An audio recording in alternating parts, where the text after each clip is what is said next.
Innal hamdalillah nahmaduhu nasta'inuhu wa natubu ilaihi wa nastaghfiruh.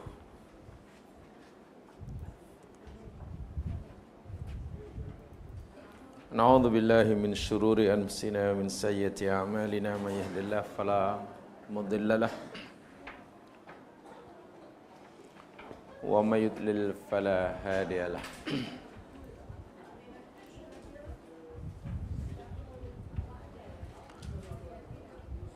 Raditu billahi wa rabba bil islami dina bi Muhammadin nabiyya wa rasulah.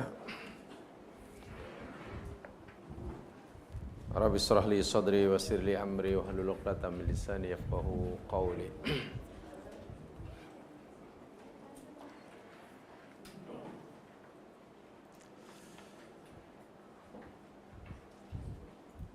Jamaah muslimin muslimat rahimakumullah, insyaallah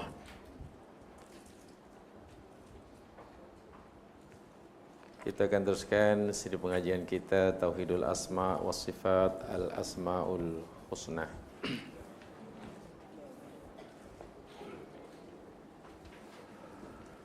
Pada siri lepas telah kita pelajari nama Allah yang kelima, yakni As-Salam.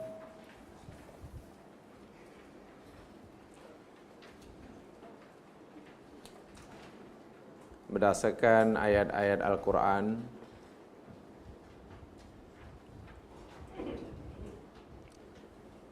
dan apa yang dipelajari pada siri lepas itu lebih merupakan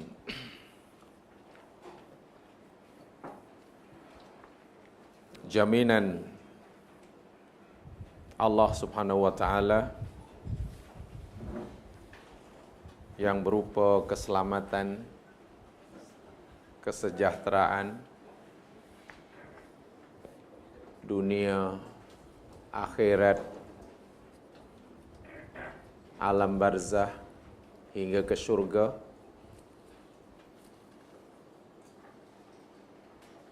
bagi hamba-hambanya yang layak mendapatkannya.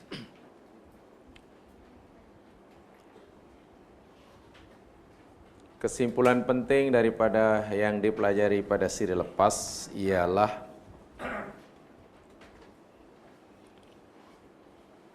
Allah akan memberikan jaminan keselamatan As-Salam dengan sifatnya As-Salam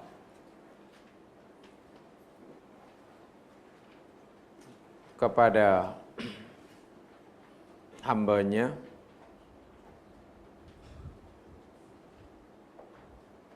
dengan bukti, dengan tanda apabila seorang hamba itu ketika menemui Allah Subhanahu wa taala tiba ajalnya, malakul maut yang ditugaskan untuk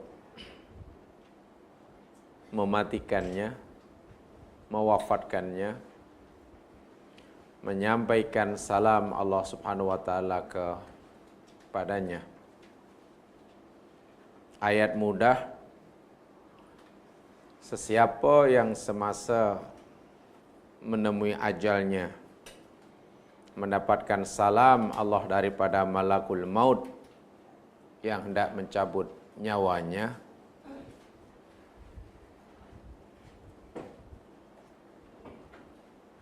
dialah ahli surga.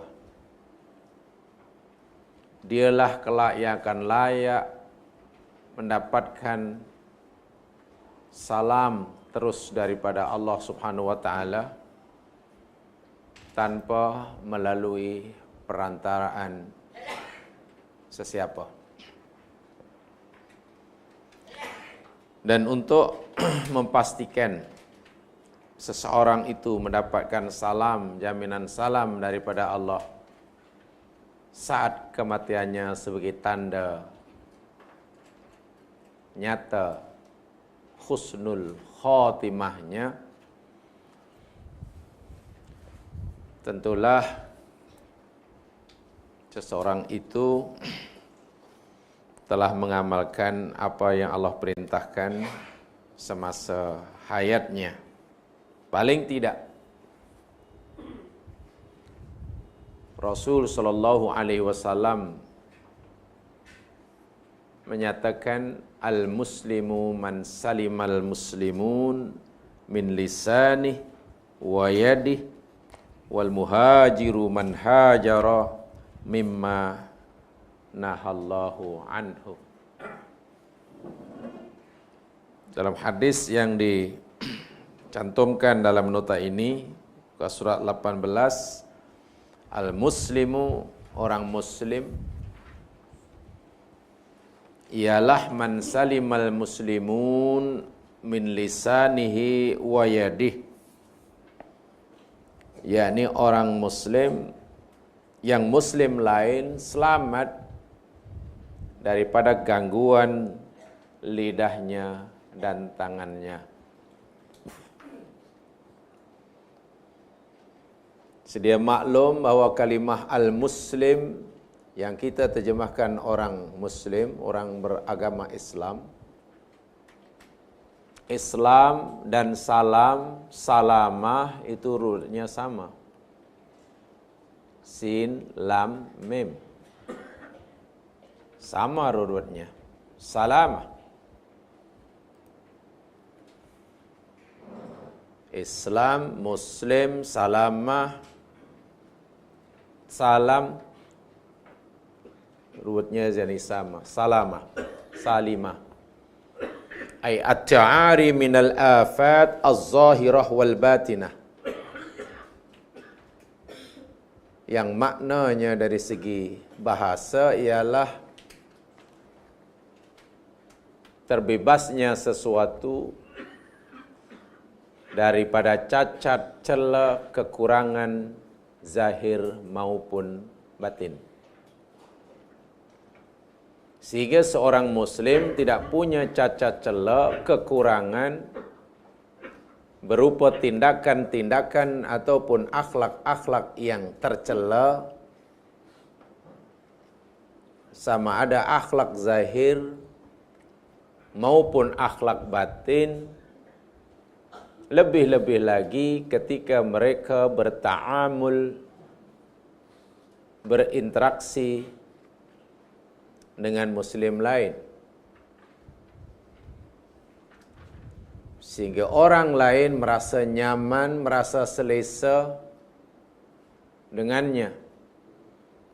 Karena muslim sebenar, Nabi kata, yakni muslim yang muslim lain selamat, merasa aman, merasa selamat daripada gangguan tangan dan lidahnya. Tak reti nak menyakiti orang dengan lidahnya, tak reti nak menganiaya orang dengan tindakan dan perbuatannya. Bila itulah akhlak muslim, maka dia telah mencontohi sifat Allah As-Salam. Maka layak dan patutlah dia saat ia hendak berjumpa Allah, Allah berikan salam kepadanya melalui malakul maut yang biasanya tampil dalam keadaan menakutkan, mengerikan. Tapi karena malakul maut ini berhadapan dengan orang yang penuh dengan salam, dia muslim. Muslim itu dari segi bahasanya yang memberi salam. Walaupun muslim juga diterjemahkan orang yang memeluk agama yang bernama Islam. Ya, karena Islam itu agama salam. Allah As-Salam, nama agamanya Islam. Orang yang memeluk agama Islam yakni muslim. Barangkali agak panjang untuk menjelaskan kaitan ini. Allah As-Salam, agama yang disyariatkan bernama Islam. Orang yang memeluk agama Islam namanya Muslim. Orangnya namanya Muslim atau Islam? Orang Islam atau orang Muslim? Ini bahasa Melayu. Orang Islam, orang Muslim. Kalau Melayu, orang Islam. Kalau saudara kita India, Muslim. India Muslim. Enggak ini. Jadi kalau Melayu, dia Islam. Orang Islam. Tapi kalau saudara kita yang berbangsa India dipanggil India Muslim, tidak ada India Islam. Saya tidak tahu yang itu. Ini erat sekali hubungannya. Allah As-Salam, agama yang menamanya Islam, karena syariatnya semuanya memberi salam, salam, salam. Dan yang memeluk serta mengamalkan syariat Allah yang bernama Islam ini sebut Muslim. Jika perangai, tindakan, perbuatan, akhlak seorang yang meluk agama Islam yang kita panggil Muslim itu tidak sama dengan inti ajaran Islam yang disampaikan oleh Allah yang mempunyai sifat salam, ya tidak apa ya, tidak match lah. Kita tidak muafaqah. Dan tadi salam, saya nyatakan sin lam mim membawa makna at-ta'ari minal afat az-zahirah wal batinah. Bebas. Salam itu maknanya bebas daripada segala cacat dan kekurangan, imma zahir maupun batin. Jadi jika Allah Subhanahu wa taala katalah assalam, ya Allah bebas, selamat perbuatannya, selamat daripada sia-sia. Tidak ada perbuatan yang dilaku oleh Allah yang sia-sia. Tidak ada. Sebab dia salam. Selamat perbuatannya daripada sia-sia. Manusia, kita makhluk yang paling dimuliakan, ditegur oleh Allah Subhanahu wa taala dalam surah Al-Mu'minun. Coba lihat banyak dalam surah Al-Mu'minun. Surah 23 ayat yang ke-115.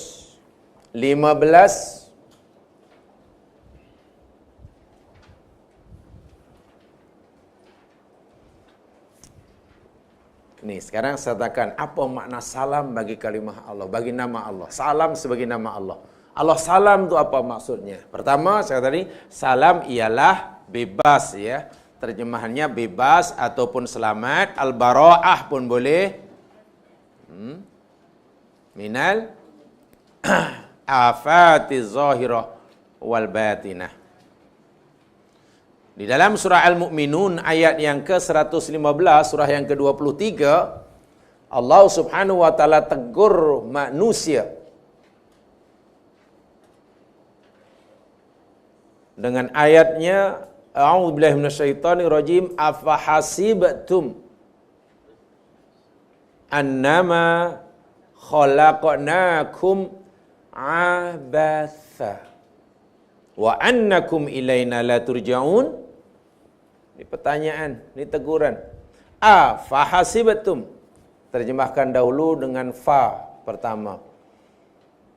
Jadi fa tu maka, adakah, hasibatum, tum tu kamu, hasiba itu menyangka, mengira, hisab. Kan ada kataan bahasa Melayu hisab. Tapi tulisan dia kena letak depan lah. Walaupun terjemahnya fa dulu. Tak boleh. Fa'a khasibtum, tak boleh. Fa khasibtum. Sebab hamzah itu namanya huruf istifham. Huruf istifham ini kalimah saudariyah. Kalau masih darah itu kalimah VVVVIP. Tak mau duduk belakang. Maknanya sentiasa kena duduk depan, walaupun sebetulnya kedudukannya di belakang, tapi tempat mesti depan. Itu kalimat pertanyaan. Maka adakah kamu menyangka, mengira annama hanya senya atau sesungguhnya semata-mata hanyalah khalaqnakum, kami telah khalaqnakum, telah cipta kum kamu abathan. Apa abathan? Sia-sia, suka-suka, saja-saja, tak ada maklumat, tak ada tujuan. Adakah kamu menyangka, kamu fikir kami cipta kamu ni suka-suka? Sia-sia, tak ada maklumat, tak ada tujuan? Wa annakum ilaina la turja'un? Dan adakah kamu fikir, kamu sangka bahwasanya kamu tidak akan dikembalikan pada kami? Jika kamu fikir walaupun hanya terlintas yang kami cipta kamu itu suka-suka, wah, kamu sudah tidak menyucikan aku. Aku ni assalam, kata Allah. Aku salam dalam perbuatanku. Artinya tidak ada sesuatu pun yang aku buat yang suka-suka. Saja. Pasti. Ada matlamat, ada tujuannya, ada hikmah yang sangat besar. Afahasibtum, itu teguran dia. Terjemahan anak muda, afahasibtum annakum khalaqnakum abatha. Kalau terjemahan anak muda, lu fikir, afahasibtum tu, lu fikir, aku cipta kamu suka-suka, saja-saja. Laku biarkan kamu nak buat apa pun aku biarkan. Mulai dari hujung rambut hingga hujung kaki, siang, malam dan seterusnya. Allah salam dalam perbuatannya. Artinya tidak ada pun satu perbuatan sekecil apapun yang kita fikir seremeh apapun, dia pasti ada tujuan yang agung sesuai dengan sifatnya yang maha agung. Allah salam dari segi sifatnya, af'alnya salam, sehingga tidak ada satu perbuatannya yang sia-sia, tidak ada perbuatannya yang menganiaya, tidak ada perbuatannya yang curang, tidak ada perbuatannya yang salah. Allah Subhanahu wa taala salam dari sifatnya. Sifatullah pun salam. Maksudnya salam daripada selamat, bahwa sifatnya selamat daripada tasyabuh, penyerupaan. Tidak ada sesiapa pun yang menyerupainya. Okeylah, orang tua kita ada rasa kasih dan sayang kepada kita. Allah Subhanahu wa taala pun kasih dan sayang pada kita. Tapi jangan fikir kasih sayang orang tua kita pada kita menyerupai kasih sayang Allah pada hambanya. Sifat Allah tidak ada yang menyerupainya. Selamat daripada penyerupaan. Laisa kamitslihi syai'un. Benar, Allah melihat, kita pun melihat. Adakah sama Allah melihatnya Allah dengan kita? Subhanallah. Ada orang pandai, Allah pun maha alim. Adakah sama kepandaian manusia dengan Allah? Subhanallah. Allah selamat daripada tasyabuh. Tasyabuh maknanya penyerupaan. Tidak ada. Sebab itu apa yang kita fikirkan Allah seperti itu, rupanya Allah tidak seperti itu. Macam mana tu? Apa yang kita fikir, jika kita fikir Allah itu seperti itu sifatnya, rupanya Allah tidak seperti itu sifatnya. Faham ke jamaah? Faham ya? Ya memang tu bahasa saya begitu. Maksud saya, jika kita fikir Allah punya pengetahuan, punya ilmu, punya kebiasaan, oh begini rupanya. Oh tidak. Apa yang kita fikirkan tidak seperti itu. Mana dalilnya? Coba lihat ayat ini. Ayat ini sulit sekali untuk difahami jamaah sekalian. Kalau kita nak betul-betul memahaminya memang sangat susah. Sangat susah. Membayangkan pun payah. Firman Allah Subhanahu wa taala di dalam surah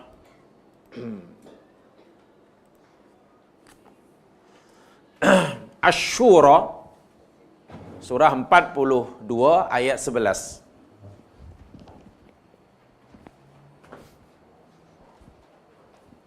Ayatnya panjang. Ambil yang pendek sahaja.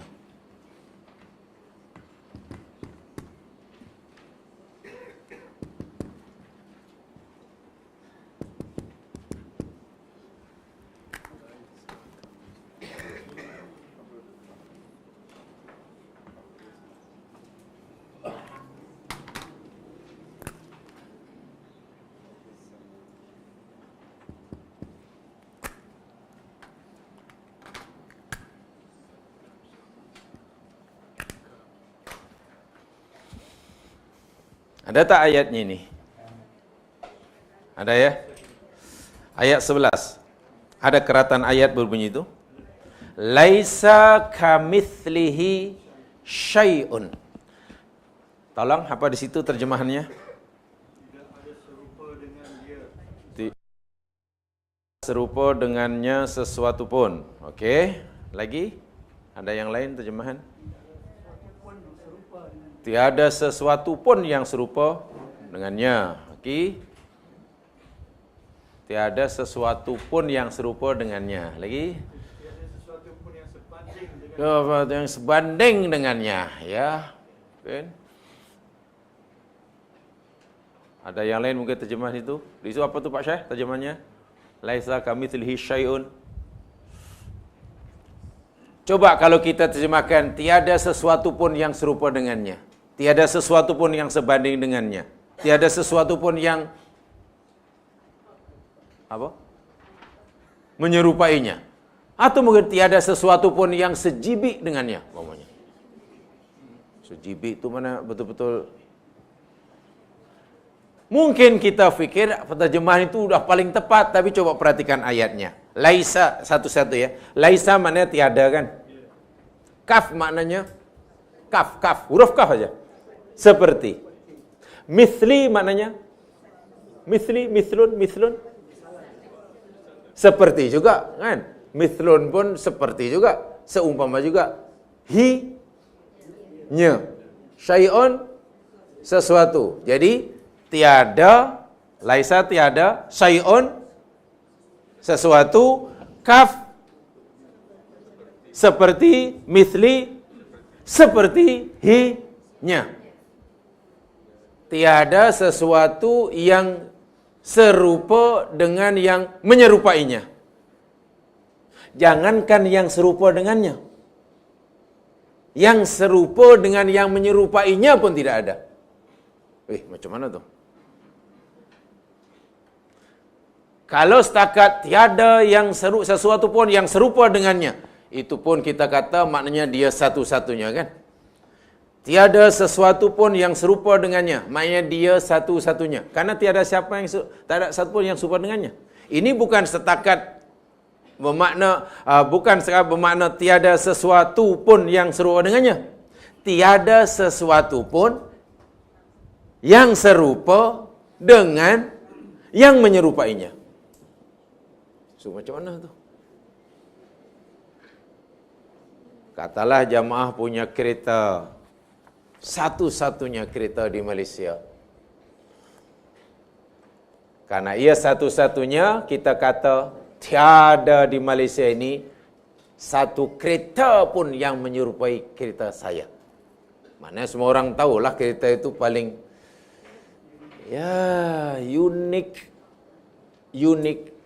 Karena tidak ada satu pun sebuah kereta pun di Malaysia yang menyerupainya. Ini lebih daripada itu.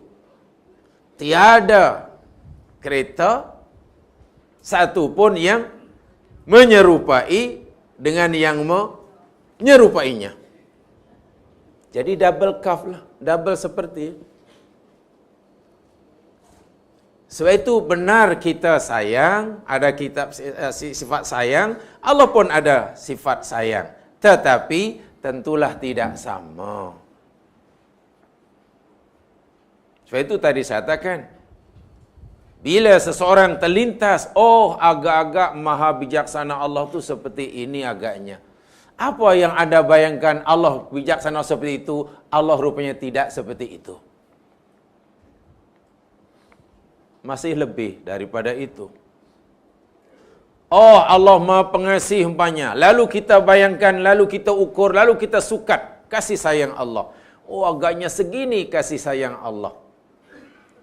Apa yang anda bayangkan Allah seperti itu, Allah tidak seperti itu. Allah salam dari sifatnya, yakni tidak ada yang menyerupainya. Allah salam dari segi zatnya, sehingga tidak ada yang menyerupainya. Itu dalam surah Al-Ikhlas. Sebab itulah jamaah sekalian, bila seseorang membaca, baik, Nabi SAW mengajar kita kalimah-kalimah thayyibah. Yang kita disuruh membacanya selepas solat. Apa ya kalimah thayyibah yang Nabi ajar? Kalimah thayyibah yang Nabi ajar selepas kita membacanya selepas solat. Subhanallah walhamdulillah la ilaha illallah Allahu akbar. Ada 4. Subhanallah walhamdulillah. Ini jadi 1. La ilaha illallah Allahu akbar. Ini 1. Jadi ada 2 set. Ada 2 set. Subhanallah walhamdulillah 1 set. La ilaha illallah Allahu akbar lagi 1 set. Kan ada 4 jadikan 2 ya. Ada yang memahami jemaah sekalian berkaitan dengan As-Salam ini, bahwasanya nama Allah As-Salam yakni Maha Tauhid, mengisahkan Allah Subhanahu wa taala dalam uluhiyahnya. Dalam uluhiyahnya. Pengabdian kita kepadanya. Dan inilah makna ini makna subhanallah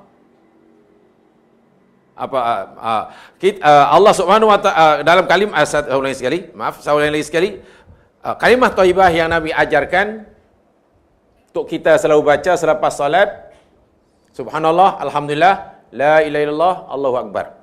Ada 2 set. Set pertama subhanallah walhamdulillah. Set kedua la ilaha illallah, Allahu akbar. Dengan ucapan subhanallah walhamdulillah, maha suci Allah dan segala puji baginya. Maha suci Allah dan segala puji baginya. Ia memberi maksud ya mas sekalian, yakni kita sedang mengakui kesempurnaan Allah Subhanahu wa taala, menafikan daripada segala kekurangan. Atau dalam bahasa agama, isbatu kamalillah wa nafyu nuqsanu minhu. Menetapkan kesempurnaan Allah dalam serba-serbinya. Sempurna perbuatannya, sempurna ilmunya, sempurna sifatnya, sempurna segala-galanya. Wa nafyu, dan menafikan an-nuqsan, kekurangan daripadanya. Termasuk kekurangan itu yakni syarik. Syarik itu sekutu. Bila seseorang ada sekutu, maknanya orang itu kurang. Bila orang itu sekutu, maknanya dia lemah. syarikat. Itu kan bersekutu. Kenapa bersyarikat? Sebab dia lemah, tak boleh berdikari sendiri. Sebab itu disebut syarikat. Karena Allah qiyamuhu binafsih, al-hayyu al-qayyum, dia ghaniyun anis syarik. Tidak berhajat kepada adanya sekutu. Mengakui kesempurnaan Allah dan menafikan segala kekurangan daripadanya. Terangkum dalam kalimat subhanallah walhamdulillah. Ini saya pernah tinggung sedikit ketika saya jelaskan nama Allah Al-Quddus. Kenapa dikatakan begitu? Coba sedikit kita dalami. Subhanallah ya. Kita sedikit dalami sedikit saja, jangan dalam-dalam. Kan tak boleh keluar. Subhanallah, betul ya? Selepasnya alhamdulillah. Subhanallah ini tasbih. Yang alhamdulillah ini namanya tahmid. Ini set 1. Nanti ada set 2. Kenapa kalimah subhanallah, alhamdulillah, tasbih dan tahmid adalah isbatu kamalillah? Kita mengakui, menetapkan kesempurnaan Allah dan menafikan sifat kekurangan daripadanya.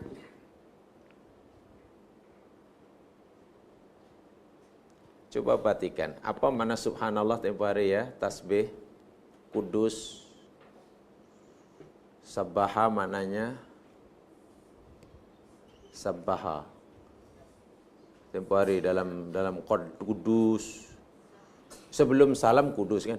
Baru sebelumnya aja. Bukan 2 abad yang lalu, baru kudus. Al-Malikul Qudusus Salam. Dan kudus, ada subuh, ada kudus, ada tasbih, ada takdis. Kan menyucikan, maknanya kan menjauhkan sesuatu. Kan? Tasbih maknanya menjauhkan sesuatu yang tak layak bagi Allah. Kan begitu ya? Apa yang tak layak bagi Allah, jauhkan. Itu tasbih. Fikiran-fikiran yang tak layak bagi Allah, suudzon pada Allah. Dia fikir Allah cipta sesuatu tidak ada tujuan dan matlamat. Dia fikir Allah tidak adil. Dia fikir Allah tidak akan ambil tindakan, tak kisah walaupun hambanya melakukan kesalahan. Fikiran-fikiran seperti hendaklah dibuang jauh-jauh. Itu namanya tasbih. Setelah kita jauhkan, kita bersihkan Allah daripada sifat-sifat kurang, sifat-sifat yang tak layak baginya. Kerana semua yang datang daripada Allah ni baik belaka, tidak ada yang tidak baik, terpuji belaka, tidak ada yang tercela, kita ucapkan alhamdulillah. Alhamdulillah yakni pengakuan kita terhadap kesempurnaannya, terhadap kesuciannya, terhadap keadilannya, terhadap pemberiannya, terhadap rububiyahnya, terhadap. Tapi sebelum itu kita kena sucikan dahulu. Bahasa yang mudah, kalau jamaah katakanlah nak isilah air dalam kolah, air yang bersih, apa langkah pertama? Langkah pertama sebelum isi kolah dengan air bersih, bersihkan dulu kolah itu. Bersihkan dahulu baru dituang. Tasbih baru tahmid. Ini salam yang pertama, satu set pertama. Sebab itu dalam Al-Quran, bila Allah suruh kita menyucikannya, bila Allah suruh kita memujinya, pasti Allah suruh mulakan dahulu dengan tasbih. Tidak ada tahmid mendahului tasbih, ini tidak ada. Cari dalam Al-Quran daripada ayat pertama hingga ayat terakhir, daripada alif hingga ya, tidak ada perintah tahmid sebelum tasbih. Yang ada tasbih dahulu, baru tahmid. Ya. Contoh umpamanya ayat yang pasti kita dah hafal. Sebab banyak ayatnya ya, contohnya banyak. Yang pasti kita dah hafal dalam surah An-Nasru, Al-Fathu. Idza jaa nasrullah, surah An-Nasru atau surah An-Nasru, idza jaa nasrullahi wal fath wa ra'aitan nas yadkhuluna fi dinillahi ayat selepas macam mana? Fasabbih bihamdi rabbik. Sucikan olehmu Tuhanmu. Betul ya? Fasabbih, sucikan, tasbih. Bihamdi rabbik, dengan memuji. Sucikan, puji. Tasbih, tahmid. Untuk kita. Untuk malaikat pun begitu juga. Malaikat pun mereka yusabbihuna bihamdi. Malaikat pun menyucikan Allah dengan memujinya. Alam semesta termasuk petir pun demikian juga. Wa yusabbihur ra'du. Apa maknanya? Wa yusabbihur ra'du. Dan bertasbihlah ar-ra'du. Guruh alam semesta, petir, guruh ni hujan ni. Allah kata dia bertasbih, yusabbihur ra'du bihamdi, dengan memujinya. Tasbih baru memuji. Ini ada rahsia yang luar biasa jemaah sekalian. Saya katakan sucikan, puji. Jauhkan sifat yang tak layak bagi Allah, kemudian puji segala yang datang daripada Allah ini tidak ada yang tercelak. Kenapa tasbih disuruh lebih dahulu daripada menyucikan? Saya yakin jamaah telah mengamalkan apa yang selalu dibaca oleh Nabi setiap kali wiridnya. Satu di antara wirid Nabi yang Nabi tak pernah tinggal, Subhanaka. Tolong teruskan. Subhanaka. Lepas solat. Subhanaka.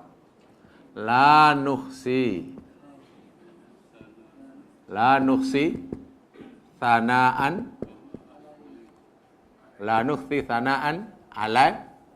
alaika kama athnaita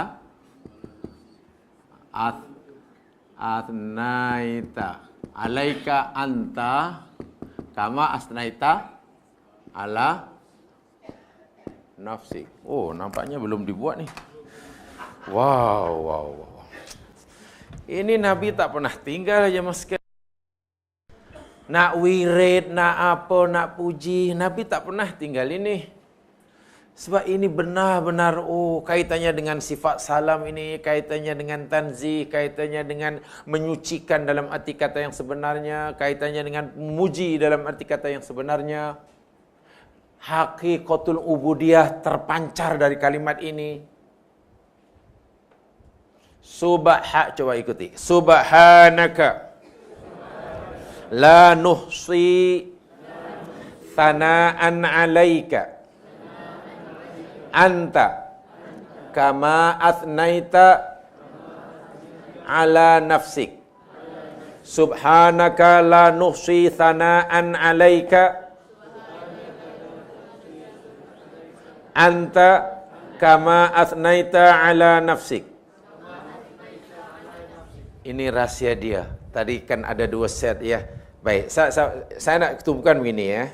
Assalam, Allah assalam dalam sifatnya salam. Dalam fi'il perbuatannya pun salam. Dalam zatnya pun salam. Allah salam dalam perbuatannya bermaksud segala apa yang dilakukan oleh Allah, dikerjakan oleh Allah, selamat. Selamat dari apa? Selamat daripada sia-sia. Selamat dari apa? Selamat daripada kezaliman. Selamat dari apa? Selamat daripada tak ada tujuan. Selamat dari apa? Selamat daripada suka-suka saja-saja. Perbuatan kita tak ada yang salam. Bukan salam, tak ada yang salam. Sebab banyak yang kita buat kadang hanya suka-suka. Saja-saja. Ditanya, kenapa dapat ni jalan-jalan? Saja aja jalan-jalan kat rumah boring. Salam ke itu? Jumpa kat luar, dia kata, saja-saja kat luar rumah boring. Sekali ada orang datang ke rumah pula, abang kat rumah aja, tak kena. Saja je lah kat rumah, kat luar panas. Saja kat rumah. Saja je.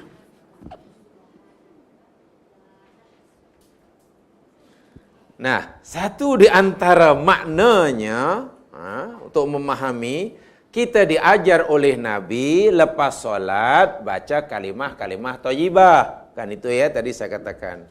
Kalimah-kalimah thayyibah itu yang Nabi contohkan, subhanallah, alhamdulillah, la ilaha illallah, Allahu akbar. Ada 4. Untuk memahaminya kaitannya dengan nama Allah As-Salam, bagilah 2 set. Set pertama, subhanallah, walhamdulillah. Set kedua, la ilaha illallah, Allahu akbar. Nah, kita baru bicara set pertama.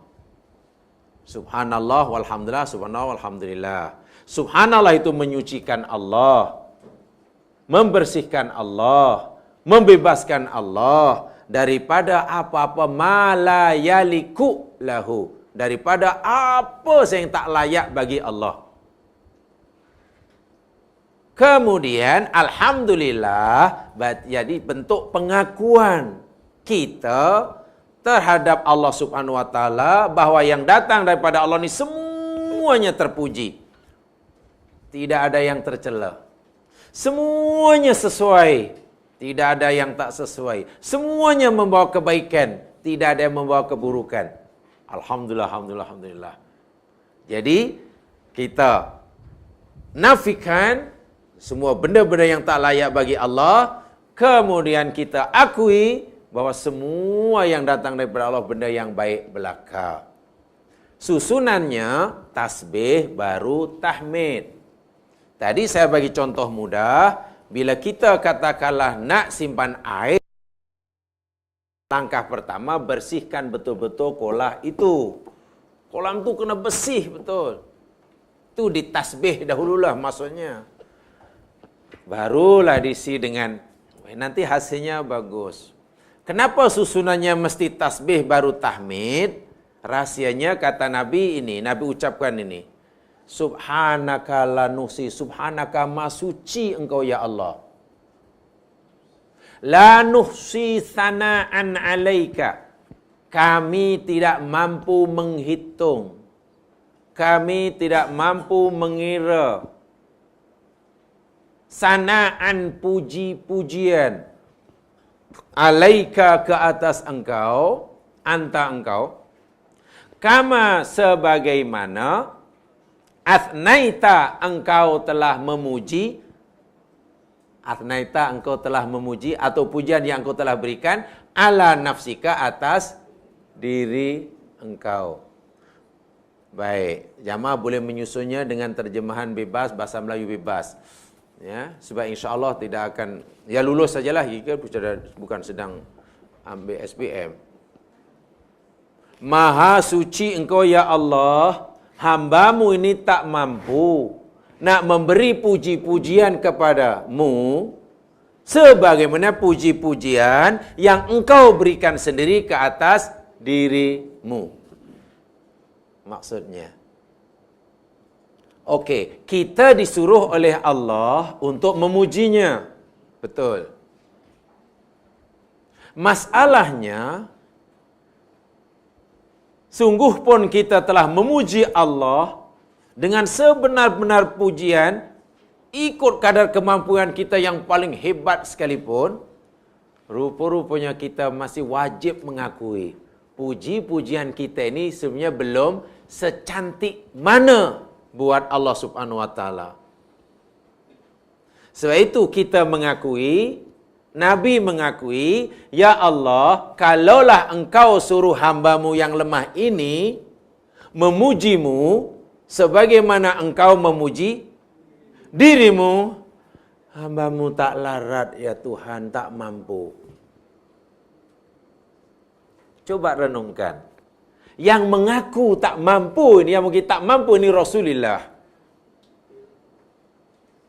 Manusia yang paling kenal Allah, manusia yang paling dekat dengan Allah, orang yang paling faham tentang kehendak Allah, sungguh pun begitu baginda merasakan tak mampu jika puji-pujian yang Allah wajibkan atas Nabi ini mesti sama dengan Allah. Bermakna pujian kita pada Allah sebenarnya masih jauh sempurna daripada yang kalau masih belum sempurna, makna kita berdosa lah. Pamannya. Allah kata, aku kendaki puji kamu begini. Kita buat hanya begitu. Pamannya. Lah kan Quran kata, fatakullaha mastata'tum. Takwalah kamu ikut kadar kemampuan kamu. La yukallifullahu nafsan illa wus'aha. Bahwa Allah tidak akan memberi bebanan kepada satu diri itu melebihi daripada, melainkan ikut kadar yang Allah minta yang maksimum tu. Walaupun mungkin masih jauh daripada yang dikehendaki oleh Allah. Tapi kenapa tak dikira berdosa? Ya dah tak ada kemampuan. Allah bagi kemampuan setakat itu sahaja.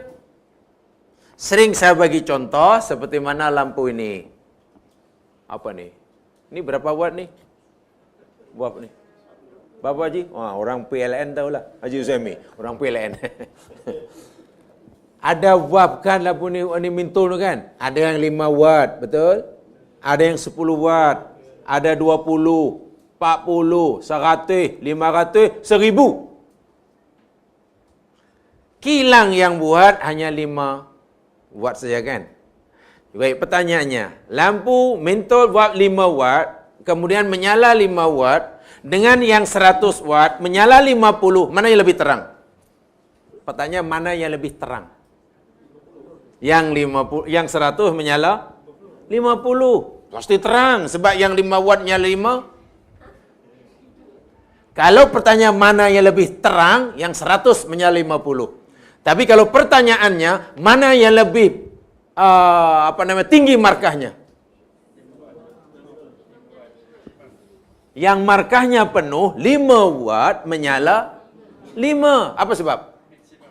Sudah 100% mah. Yang 100 menyala 50, kan masih ada 50%. Kalau yang 50, yang 100 menyala 50, kalau dia hanya mampu atau mau menyala 50, sedangkan Allah ciptakan dia 100, yang 50 itu ditanya, mana yang 50? Bila tak boleh jawab, siksa. Yang 5 nyala 5, tak ada pertanyaan. Kenapa kamu nyala? Kemampuan kami hanya 5, ya Allah. Tapi kamu malap, ya sebab itu saja. Oh ya, 100. Allah memanglah kalau dikira maunya terang benderang semuanya. Tapi apakan daya, hanya bagi 5. Ini 10. Rasul SAW memang tasbihnya melebihi daripada tasbih kita. Cara Nabi menyucikan Allah, ubudiyah Nabi tidak ada tolak bandingannya. Sungguh pun begitu, Nabi tahu, faham benar, Allah ni maha mutlak. Sebesar apa sebetulnya kasih sayang Allah? Seagung mana sebetulnya kebijaksanaan Allah? Sedahsyat mana sebetulnya ilmu Allah? Ini tidak boleh disukat, tidak boleh dibayangkan. Sebab itu Nabi mengakui, ya Allah, Maha suci Engkau ya Allah. Jika Engkaulah ya Allah suruh hambamu yang daif ini memberi puji-pujian kepadamu, sebagaimana puji-pujian yang Engkau berikan sendiri pada dirimu, la nuksi, hambamu tak larat. Walau bagaimanapun, karena hambamu ini engkau suruh memujimu, aku pun pujilah ya. Alhamdulillah, Alhamdulillah. Tapi ya Allah, jika sekiranya puji-pujianku belum sebagaimana engkau harapkan, maha suci engkau ya Allah. Manalah tahu pujian kita tidak layak bagi Allah. Kita fikir itu yang terbaik, rupanya masih belum layak, belum sesuai. Ya subhanallah.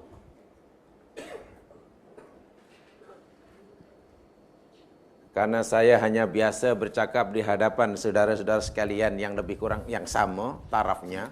Jadi saya kurang faham, kurang biasa. Tapi mungkin jamaah sudah ada pengalaman, mungkin pernah, ada yang pernah diberi peluang untuk berucap di depan majlis raja-raja? Ada? Ada, majlis sekarang sudah? Depan tuanku-tuanku? Belum Bukan ada. Biasanya apa ya, dia punya susunan ayat sebelum berucap di majlis depan tuanku? Dalam lebih kurang 2 muka surat isinya apa ya? Ampun tuanku, sembah patik mohon diampun. Ampun tuanku, selepas puas minta ampun, sembah patik mohon ampun, barulah izinkan patik tuanku untuk menyampaikan sepatah 2 kata sahaja kepada hadirin. Ampun tuanku. Saya nak tanya, teks tu Masya Allah disusun berminggu-minggu tu. Kalau orang tak biasa berucap mungkin menyusunnya, tanya terawan, tanya budayawan, tanya Dewan Bahasa Besar, sesuai ke tidak? Itulah susunan dia yang paling cantik selama ini, bahasa Melayu yang paling kelas. Dengan bahasa, dengan intonasi yang... Tapi karena dia maklum, dia hanya bertaraf patik, berucap di hadapan, dia tahu sebab ada undang-undang menjamin begitu. Kan kita patik, takut salah. Betul? Belum bercakap takut salah.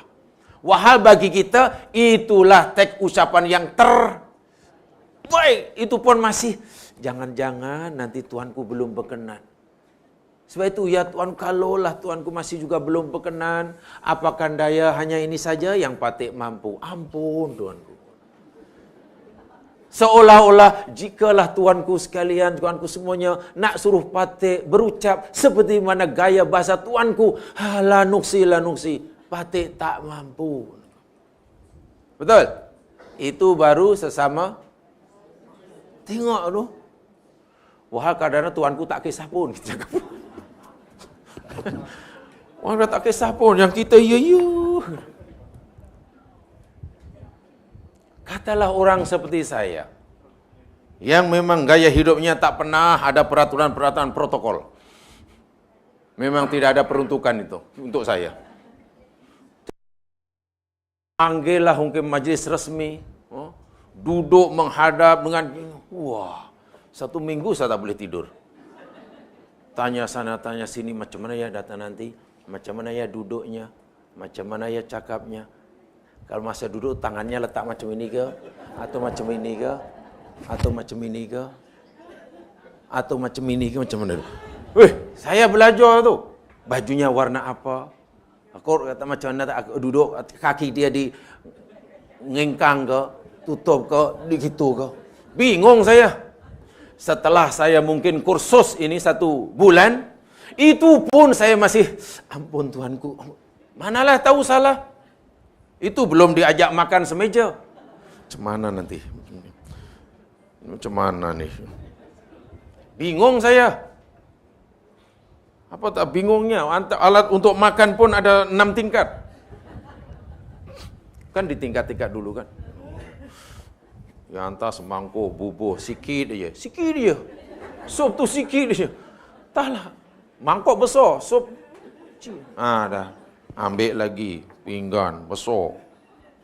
Bubuh makanan. Tak ada makanan. Meleleh aja, meleleh sikit-sikit. Apa? Bingung orang seperti saya suruh makan. Belum alat makan dia. Sebelah kanan ada 4, sini 4. Garpu, pusdu, pisau, pistol, martul, pelayar semua ada. Untuk takkan bingung orang seperti saya. Macam mana nak guna? Walaupun dah dilatih mungkin, ampun Tuanku, Takut salah. Takut salah. Walaupun saya dah berusaha yang paling sempurna. Maklum, malah itu hanya sama-sama kita, manusia kan. Jadi bila Nabi mengajar gini jamaah sekalian, memang kita tak mampu nak menyucikan dalam arti kata sebenarnya. Allah itu salam. Suci sesuci-sucinya. Selamat daripada segala aib dan celah dalam semuanya. Hatta ketika Nabi nak memuji pun, nak kata Alhamdulillah pun, nak kata Ya Allah engkau. Itu pun dinyatakan dahulu ke hambaannya. Ya Allah, jika engkaulah suruh hambamu ini memujimu ya Allah, dengan puji-pujian yang sama dengan pujian yang engkau berikan pada dirimu sendiri. Lanusi. Tapi apakan daya, karena engkau wajibkan hamba memujimu, maka hamba akan memujimu ikut kadar kemampuan hamba. Jika pujian hambamu ini ternyata tidak sesuai, tersilap, sedangkan hambamu dah tak mampu, maha suci engkau, ya Allah, minta ampun. Lepas memuji Allah, masih minta ampun, bayangkan. Orang lepas memuji, minta ampun, itu orang yang hebat. Tapi pernahkah kita lepas solat, lepas muji, Alhamdulillah, Alhamdulillah, 5,000. Alhamdulillah. Tiba-tiba kita merasa, wah, mana saya dah muji Allah. Ya Allah, hambamu telah memujimu 5,000 kali. Hambamu telah memberikan apa yang kamu minta. Sekarang tiba giliranmu, ya Allah, untuk memberi apa yang hamba minta. Wow. Mintalah ampun, kod-kod pujian kita itu belum betul. Mintalah ampun, kod-kod. 42 hari tinggalkan kampung halaman, duduk di tanah. Maka kod-kod. Tidak ada satu pun amalan yang diterima, tidak ada sedikit pun dosa yang diampun. Menangis balik haji. Minta ampun banyak-banyak selepas menjalani ibadah Ramadan 1 bulan. Manalah tahu ibadah Ramadan tahun ini yang kita fikir paling cantik, tapi rupanya dalam pandangan Allah masih jauh daripada sempurna. Kan malu kita membanggakannya. Sedangkan sepatutnya kita minta ampun karena kita belum mampu melaksanakannya dengan ya, itu alhamdulillah, itu subhanallah dan alhamdulillah, hayati itu. Sebab kalau tidak ke sana penghayatannya, ya akhirnya itulah tak apalah, subhanallah. Itu yang kadang dilakukan tu malah tak betul. Subhanallah, subhanallah, subhanallah, subhanallah, subhanallah, anallah, anallah, anallah, anallah.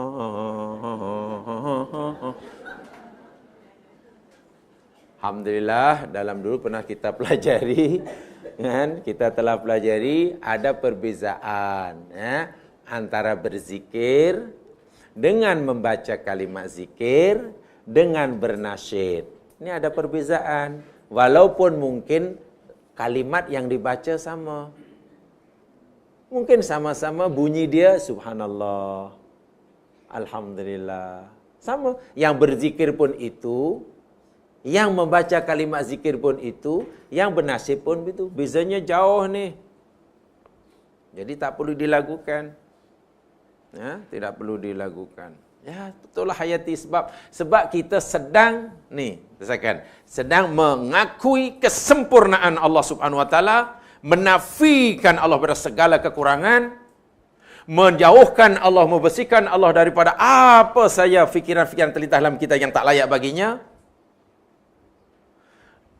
mengakui segala kekurangan kita bila kita disuruh oleh Allah melakukan perintahnya, tapi ternyata kita tidak mampu menyalakan sesuai dengan kehendaknya, sedangkan kita dah tak mampu lebih daripada itu. Bayangkan, ibarat lampu kita 5 watt tadi, dan kita dah menyala 5 itu, kita bukan bangga, kita sebenarnya takut. Sebab ya Allah, hambamu hanya 5, ya Allah. Wahai yang engkau mahukan 1000, tapi apakan daya hanya 5. Allah kata, ya tidak mengapa. Kalau kita mengakui masih kurang, malah diterima. Sebenarnya bila kita mengakui dah lebih, malah ditolak. Betul? Dalam ibadah orang yang mengaku dirinya, yang ia telah sempurna, ditolak. Itu namanya ujub.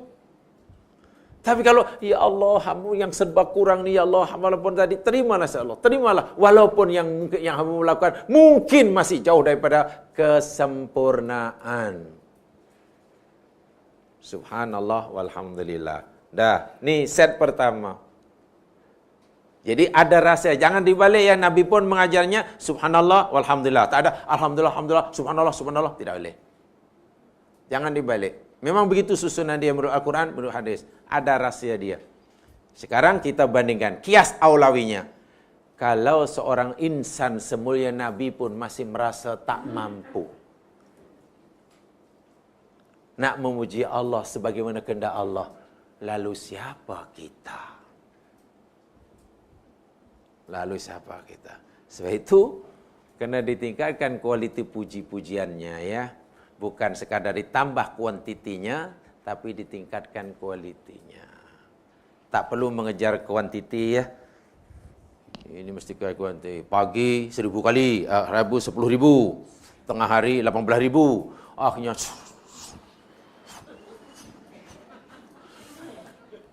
nak bunyi subhanallah, subhanallah terlalu lambat kan? Pasal kena 10.000 kan? Itu akhirnya macam orang kena apa namanya? Dah macam penyakit. Itu yang sampai cakap pun pusing. Semalam saya telefon tak ada rumah, ke mana? Saya lepas ini akan pergi dulu kan. Apa difikir yang ininya ini yang disuruh? Ya, tidak perlulah. Tidak perlu begitu. Kemudian set yang kedua, la ilaha illallah dan Allahu akbar. Kalimah la ilaha illallah dan Allahu akbar kita rangkaikan dengan Allahu akbar mengandungi tauhid. Tauhid maknanya pengesaan atau mengesahkan Allah. Dalam uluhiyahnya. La ilallah ini satu pengakuan tauhid kita terhadap uluhiyah Allah. Bahwasanya tidak ada Tuhan yang berhak disembah melainkan Allah.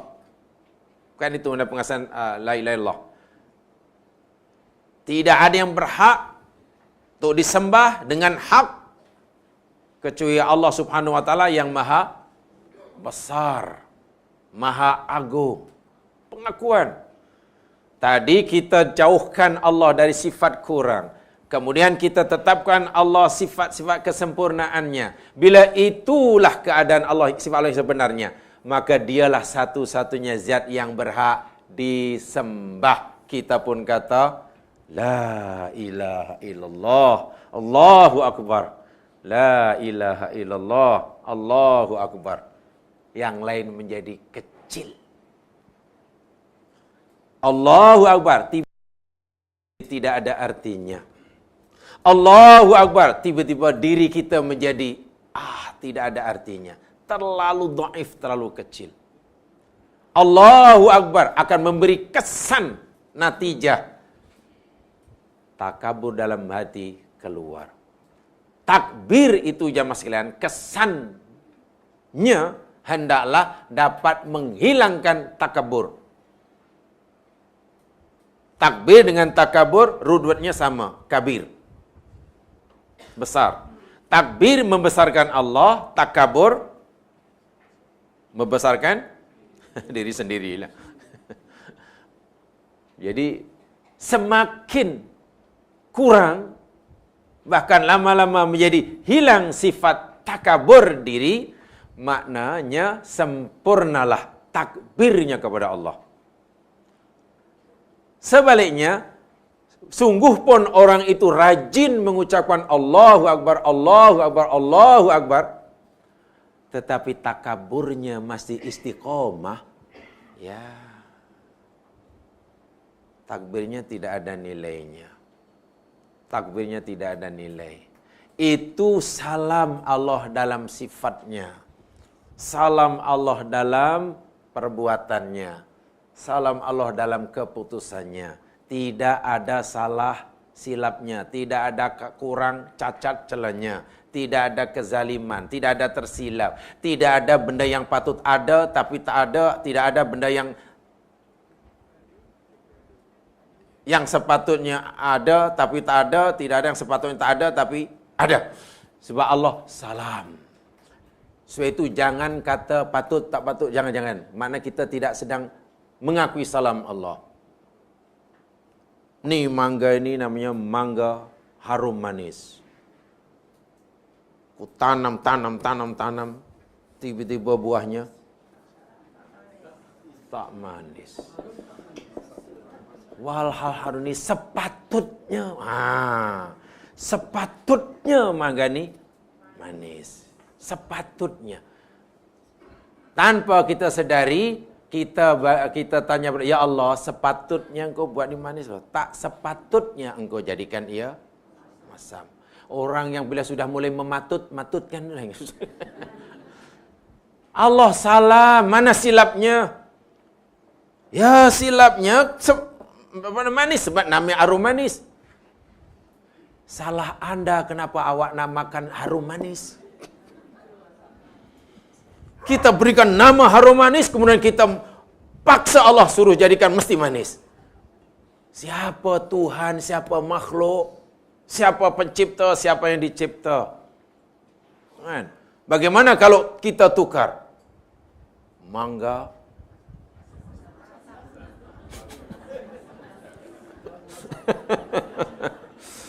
masam pedas banyak. Apa hanya dengan nama kemudian jadi itu? Lah, jangan suka patut-patutkan. Nih. Suaminya, lelakinya ini seorang cendekiawan. Ini seorang profesor, doktor. Intelektual.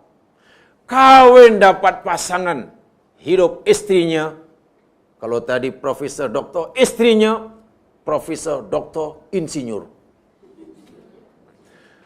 Kan? Maknanya bila laki, suami dapat istri seperti itu, anaknya sepatutnya, mana? Sepatutnya macam mana? Sebab pandai dapat pandai. Maknanya melahirkan pandai. Bagaimana jika anaknya Allah kehendaki jadi Down syndrome? Sepatut. Apa kita tak patut?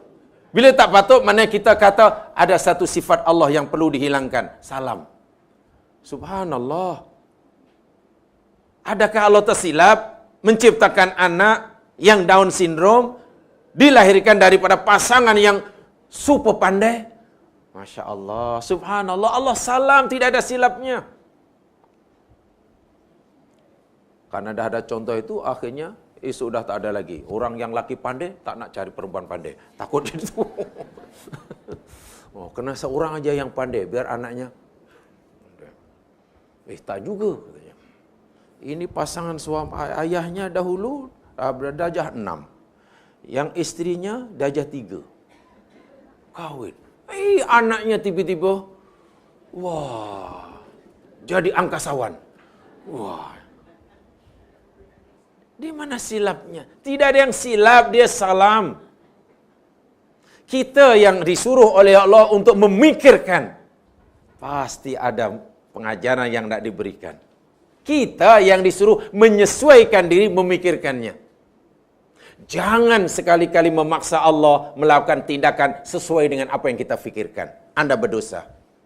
Dia salam. Jangan terlintas sama sekali hati kita. Suruh Allah menyesuaikan tindakannya, perbuatannya, kehendaknya sesuai dengan kemauan kita. Kita sudah jebar, kita sudah dosa itu. Kita yang diwajibkan menyesuaikan, memahami apa yang dah ada. Bukan mematut-matutkan. Allah Al-Hayyu, hidup, maknanya Allah selamat daripada mati. Hidupnya tak mengantuk, tak tidur. Kita hidup tapi kita tak salam, sebab itu boleh mengantuk, boleh tidur. Bahkan berhujung dengan kematian. Kalau kita hidup kita tidak salam. Allah salam. Sebab mak hidup, mengantuk pun tidak, apalagi tidur. La ta'khudhu sinatun wala naum, dan tidak akan mati. Itu namanya salam. Allah Subhanahu wa taala katalah Al-Qadir, Maha berkuasa. Dan dia salam dalam sifat qadirnya, berkuasa. Selamat daripada penat, letih, berat, tak berupaya. Seperti mana yang dituduh oleh orang Yahudi, Allah berkuasa menciptakan bumi langit dan isinya 6 hari. Start hari Ahad, Isnin, Selasa, Rabu, Khamis, Jumat, siap hari Sabtu, penat, cuti. Yahudi kata begitu sebab hari Sabtu hari cutinya Tuhan. Allah kata, aku ni Qadir. Qadir berkuasa kuat. Aku kuat, sifat Qadirku ada salam. Selamat daripada penat. Kita kuat tapi boleh penat. Mana kita tidak salam. Allah Subhanahu wa taala alim. Mempunyai sifat maha mengetahui. Karena Allah bersifat mengetahui dan Allah itu selamat ilmunya daripada tak tahu, terlepas pandang. Allah ini maha mengetahui. Tapi Allah juga salam dalam sifat alimnya. Sebab itu tidak ada benda yang berlaku yang Allah terlepas pandang. Sebab itu jangan khawatir bila kita buat amalan yang baik, orang tidak iktiraf, orang tidak mengakui, orang tidak tahu, karena amalan itu terlalu kecil, jangan sedih, Allah tahu. Pasti ada ganjarannya. Demikian juga jangan cepat selesa dalam kehidupan, jika terlanjur buat salah, hanya karena orang tak nampak, Allah nampak. Betul kan? Bila terlanjur buat salah, jangan seronok hanya kerana tak ada orang nampak. Sebab Allah nampak. Dan jika kita buat baik, jangan sedih, jangan kecil hati, walaupun semua orang menafikannya dan tidak ada pun yang menghargainya. Sebab Allah tahu. Sudah, bila dah macam tu hidup ni, tenang, tenang, tenang saja. Hidup pasti tenang. Baik, jemaah sekalian, untuk sementara itu yang sempat saya sampaikan tentang Assalam. Ini belum habis ya. Belum habis. Ini baru siri kedua untuk salam. Ya, saya belum sampaikan yang lain. Sebab kalau kita lihat, Masya Allah, dalam Al-Quran ya, saya di sini saya sediakan 3 artikel sebenarnya jemaah sekalian, yang ini tentang Madhurus Salam fil Quranil Karim. Bukti-bukti, contoh-contoh nyata salam dalam Al-Quran, sifat salam dalam Al-Quran. Dia juga salam dalam kehidupan sehari-hari, Madhurus Salam Allah dalam kehidupan sehari-hari. Sebab sehari-hari sifat Allah As-Salam ini semuanya yakni untuk kebaikan hamba-Nya. Semua untuk kebaikan hamba-Nya. Mudah-mudahan tambahan sedikit ini dapat difahami dan dapat meningkatkan kualiti kepercayaan kita kepada Allah Subhanahu wa taala, insyaallah. Wallahu alam, untuk sementara itu saja sebelum kita teruskan pelajaran yang kedua, insyaallah.